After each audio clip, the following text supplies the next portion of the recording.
Okay, it's a pleasure for me to introduce our first featured speaker. It's Dr. James Zimbelman, who's a geologist here at the Center for Earth and Planetary Studies at the Smithsonian's National Air and Space Museum. Jim, all yours. Well, first I want to say I'm really impressed with the first presentations I heard. I would have loved to have done something like that when I was in grade school or high school. That was not an option for me. So go for it, you guys. What I want to do for you in the next couple minutes is just briefly review what we have learned about the Pluto system. And this is in your lifetime. I mean, I grew up with Viking and exploring Mars, but you guys, Pluto is the new object to study. Well, the first picture up here shows Pluto and its large moon Charon as we now know it. But I'll just remind you that as of July 13th last year, we didn't know this information. So this is fairly new. Let's step on a little bit of background before we get to the New Horizons results. The picture on the upper left is from a magazine article describing objects that were found beyond the orbit of Pluto that were comparable or even possibly bigger than Pluto itself. And it's a little hard to see, but there's the Earth and the Moon just to give you some scale. And Pluto is the object to the left of the portion of the Earth globe. Well, all of those other balls indicate that we were beginning to find things just about as big as Pluto, and that's really what triggered the whole debate, is Pluto a planet? Well, it is still a planet. It's just designated a dwarf planet.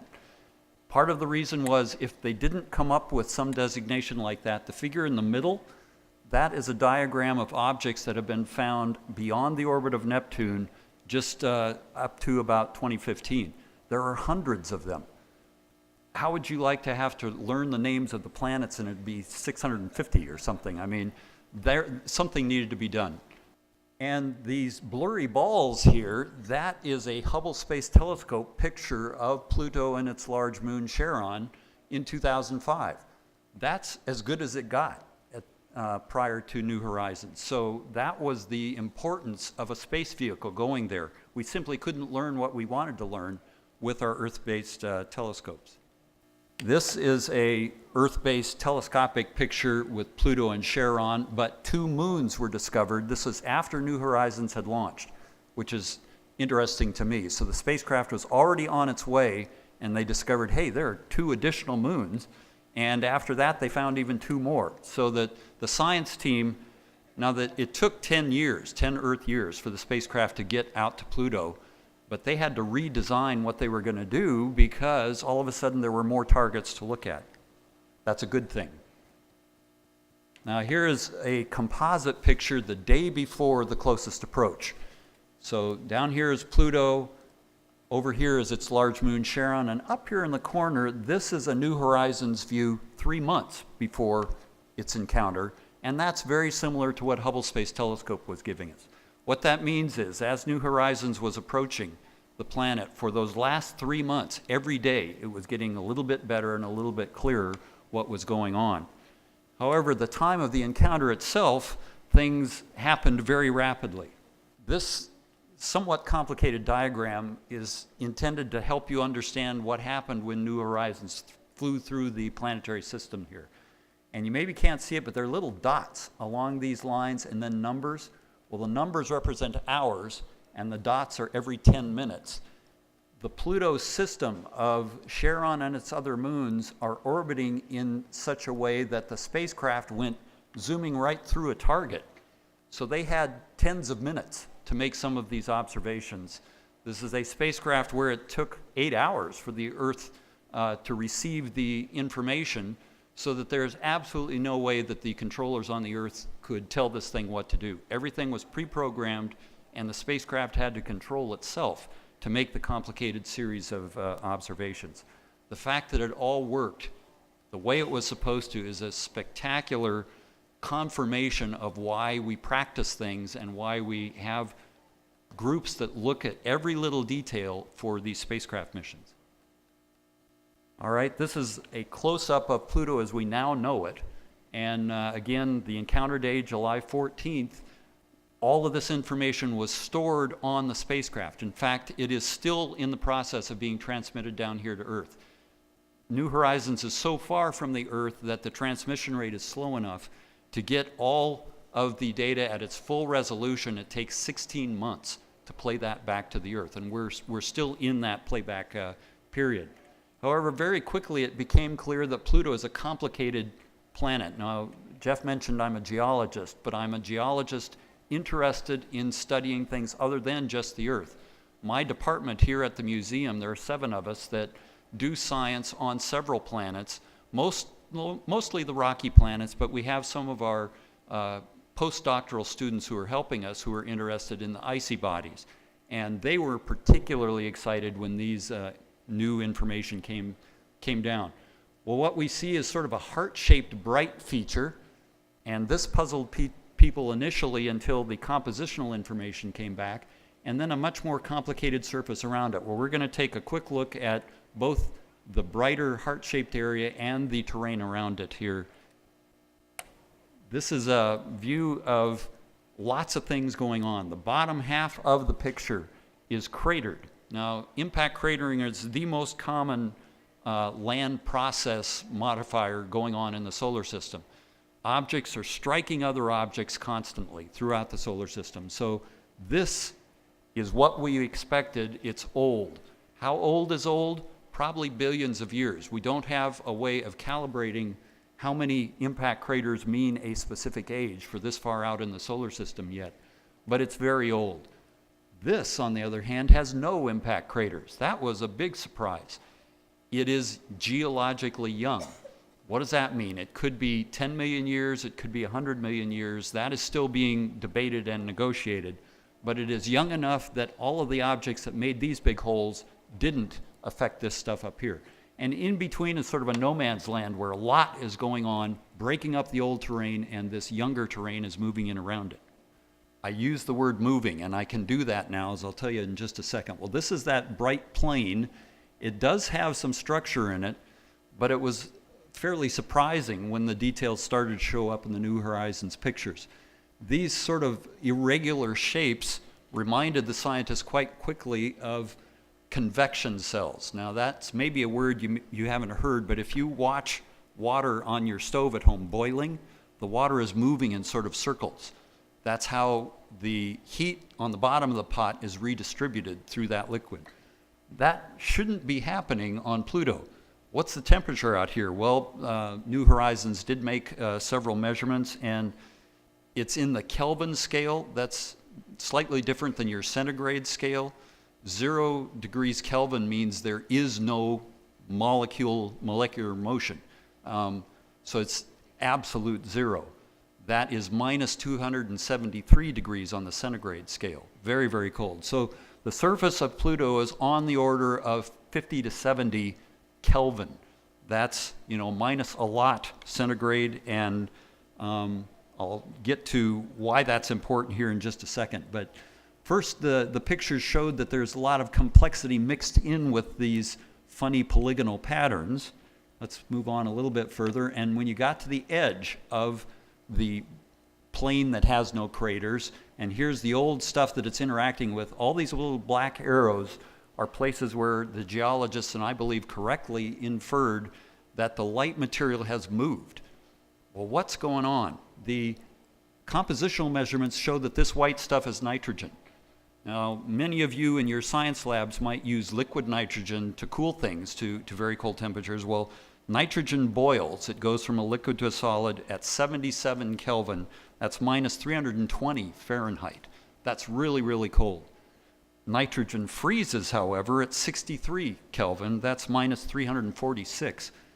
This appears to be frozen nitrogen, and it moves, so we have nitrogen glaciers on Pluto. Who would have thought? That's why we do science, to see things that we haven't expected, and that tells us more about nature and what's going on. And some of that nitrogen moved in amongst the old terrain and froze into a lake. The caption for the picture was "on frozen pond," but in this case it's a frozen lake of nitrogen. As you move away from that bright plain area and get to the older terrain, this is a very oblique picture. That is, the sunlight was coming really shallowly, and large blocks are casting big shadows. So what is this? Well, Pluto doesn't really have rocks like we're used to here on Earth, but it does have water ice. Water frozen at a temperature of 70-something Kelvin is as hard as rock. So these are mountains of frozen water ice that behave mechanically as if they were made of rock. Here's a geologic interpretation of that bright plains. All the dark lines are just the interpreted patterns that relate to convection. I mentioned that earlier. Well, if there is glacier movement, that is consistent with something is causing this ice plain to move. That needs to still be explained. The science papers that have come out thus far from New Horizons offer hypotheses. That's what we do in science, and then try and test it. This is still very much an open question as to what is driving this activity. Now, it's a little hard to see in the lights here, but as New Horizons passed Pluto, it looked back on the planet. The sun is directly behind Pluto, and this little blue ring is the atmosphere of Pluto. Did you know Pluto had an atmosphere? I mean, this was a fairly recent discovery prior to New Horizons, but we really didn't know much about it. Here is a photograph of that atmosphere around Pluto. Another oblique view as the spacecraft was looking back. So the sun is shining very shallowly on the edge of Pluto. This is the night side. And it's a little hard to see, but there are even lines in the atmosphere. In fact, the atmosphere turns out to have haze layers, lots of them, so that it's a much more complicated atmosphere than we had anticipated. Next, we're going to look at where this red box is, zoom in a little bit. Here are some of these blocks of ice, mountainous in size. The shadows indicate that some of these are up to 3 miles tall relative to the plains around them. So just think of a block of ice that big, capable of making shadows like that. And much of the terrain on Pluto we think might look like this. It's only this young nitrogen-coated area that seems to lack that activity. Well, let's switch now to the moons real quickly. This is Charon. Now, that was discovered in 1977. We knew that there was a fairly large moon around Pluto, but didn't know much about it until New Horizons. It is half the size of Pluto. The moon, being half as big as the planet itself, is unique in the solar system. In fact, these two orbit around each other such that the common point where Charon and Pluto orbit around is not inside of Pluto. That's maybe a little hard to visualize, but if you've got Pluto and Charon, the common point is outside of the planet. That is unheard of elsewhere in the solar system. Well, Charon is big enough that it's got areas with some impact craters, but it's also got some really big cracks, and that gets the geologists very excited. Red deposits, this turns out to be the north pole of the moon, and clearly something is solidifying on the poles of Charon. As New Horizons passed Charon, the radio signal was blocked by the moon itself, and the fact that this is a very steep fall-off indicates that Charon does not have an atmosphere. Nobody knew that prior to this measurement. If there had been an atmosphere, the curve had been a little bit shallower as that radio signal was being slightly attenuated by the atmosphere of the moon. It did not happen, so we know this moon does not have an atmosphere. And this is one of the most detailed views of Charon. That crack near the equator now is resolved into a canyon system that is far bigger than the Grand Canyon in Arizona. The Grand Canyon would be a minor tributary on the side of one of these. So little moons can do big things given enough time. And finally, these are some of the other moons of Pluto. These are the two that were discovered first with the Earth-based telescopic ones. The scale down here is 10 miles. So these are not large, and that's why it took a while for the telescopes to actually discover these, and even more remarkable that they found the little teeny ones too. New Horizons made a very careful search looking for additional moons, did not find any. So we believe this is the entire complement of moons for Pluto. Now what's happening now that New Horizons has past Pluto. As I said, it's going to take 16 months to transfer the data back, but here is the Pluto orbit line, and there are objects beyond it. Well, again, well after launch, some objects out here in what's called the Kuiper Belt objects were detected, and a couple of which were in the general path at which New Horizons is flying. Well, they have selected one. I think it still requires formal approval by NASA, but on January 1st, 2019, New Horizons will fly close enough to make observations of one of these objects orbiting the sun even further out than Pluto. What's going to be there? Who knows? That's why we do exploration. And hopefully you guys getting involved in space exploration now will just pique your interest to try and be involved in learning what's going on in our solar system. We're still learning. We've got a lot to do yet. All right, does anybody have questions? I'm Audrey from Seattle. As you said, Pluto and Charon orbit each other sort of binary. Mm-hmm. So how do these smaller moons orbit around Pluto? Excellent point. So the common center of mass of Pluto and Charon is outside of Pluto. Well, those two are by far the biggest things in the Pluto system. So all those other moons are orbiting that same common center of mass of the two. So they're all sort of just spinning around each other? Wow, okay. And spinning around a point that is outside both the moon and the planet. That's unique. Thank you. Hi, I'm Skylar and I'm from Texas. And I was wondering if, like you said something about how the glaciers were moving on Pluto, but it was unknown why. Could it be like because of a chemical imbalance, like at the core, that causing it to move? That's a reasonable hypothesis, and hopefully you're familiar with that word. Science works by coming up with, we think this is what's going on, that's your hypothesis. How do you test it? That's the biggest test.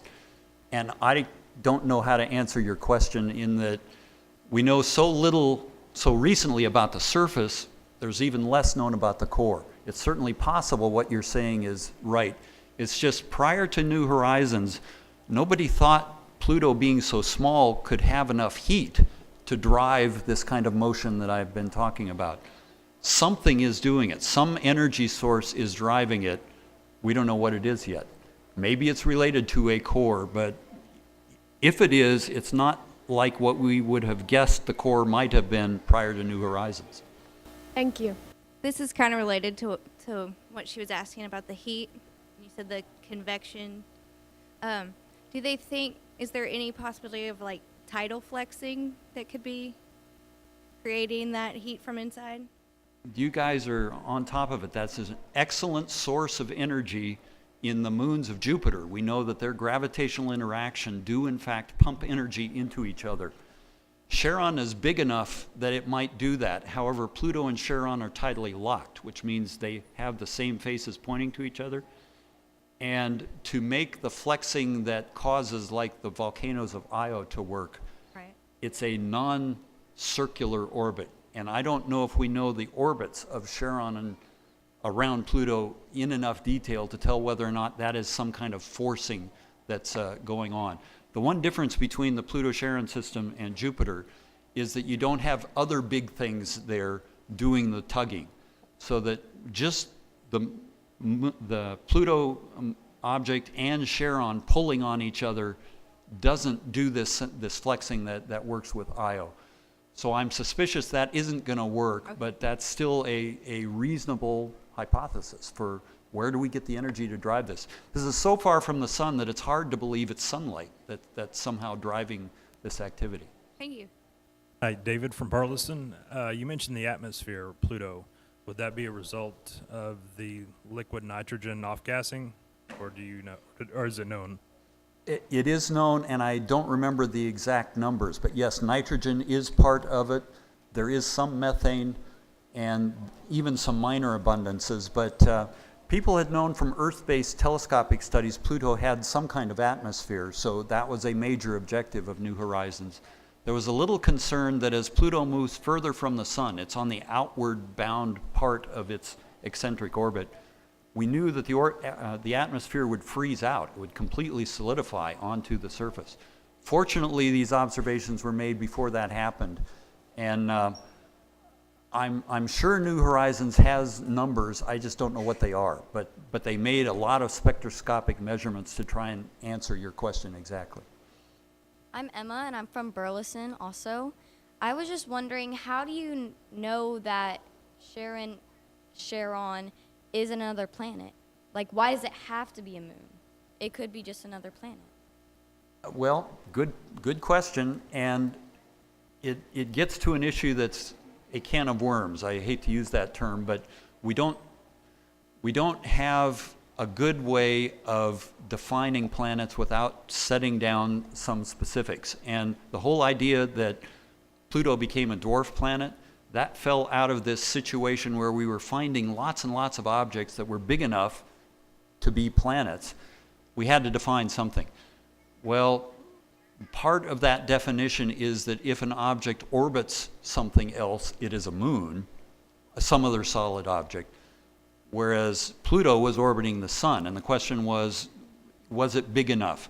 Well, one of the characteristics that the International Astronomical Union came up with for their definition of what makes a planet, 2006, big debate, lots of still grumbling going on. Not everybody's happy with it, but at least the international community approved it at the 2006 meeting. A planet should be big enough to clear its zone of how it orbits around the sun of other objects. That is, its mass is big enough that it either impacts or flings away these other things. Pluto was not big enough to do that. That's why we keep finding more and more new things out there. So that's what triggered Pluto becoming a dwarf planet. Well, could Charon be a dwarf planet? Absolutely. Could it have been captured? Quite possibly. You need some other event to occur to cause Charon to slow down enough to go into orbit around Pluto, but it's certainly possible. Thank you. Complicated question, but I wanted to say that the encounter on July 14th last year was just after the 5th SSEP National Conference. So Jim Green, the head of Solar System at NASA headquarters, came here to talk about Pluto pre-encounter, and we had no idea what was going to be found. And so here we are less than a year later, and it's just wonderful that you're giving us this insight into this quantum leap in human understanding. Whereas prior to a year ago, it was a mysterious world. We didn't know much.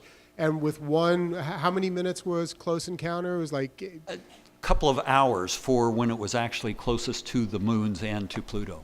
So close encounters like 120 minutes or something like that. In 120 minutes, our worldview changed dramatically. So thank you so much for bringing this to everybody. Let's thank Dr. Jim Zimbelman.